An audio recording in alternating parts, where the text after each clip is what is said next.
పొద్దున్న లెగ్గానే good morning good night మెసేజ్లు అంటూ బోల్డ్ ఫోటోలు వస్తాయి కదా.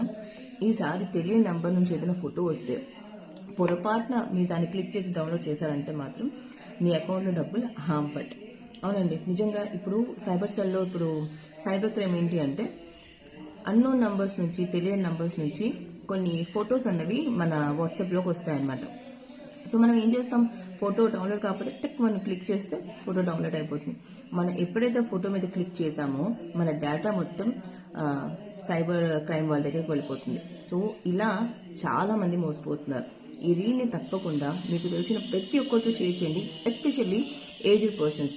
చాలా వృద్ధులు మనం ఏం చేస్తామంటే మామూలు good morning good night message పంపిస్తారని చెప్పేసి వాళ్ళు అలా చూస్తూనే ఉంటారు. పాప వాళ్ళకి అదే టైంపాస్ కాబట్టి అలాంటి వాళ్ళ అకౌంట్స్ చాలా తొందరగా హ్యాక్ అయిపోతాయండి. సో ఇప్పటి నుంచి ఎప్పుడైనా సరే మీకు అన్నోన్ నంబర్స్ నుంచి వాట్సాప్లో ఏదైనా ఇమేజెస్, ఫొటోస్ లాంటివి వస్తే పొరపాటుని కూడా వాటిని క్లిక్ చేయకండి, డౌన్లోడ్ చేసుకోవద్దు.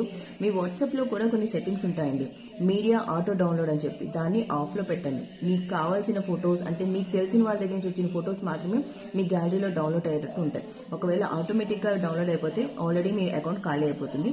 జాగ్రత్తగా ఉండండి. ఈ రీల్ తప్పకుండా మీకు తెలిసిన ప్రతి ఒక్కరితో షేర్ చేయండి. Thank you.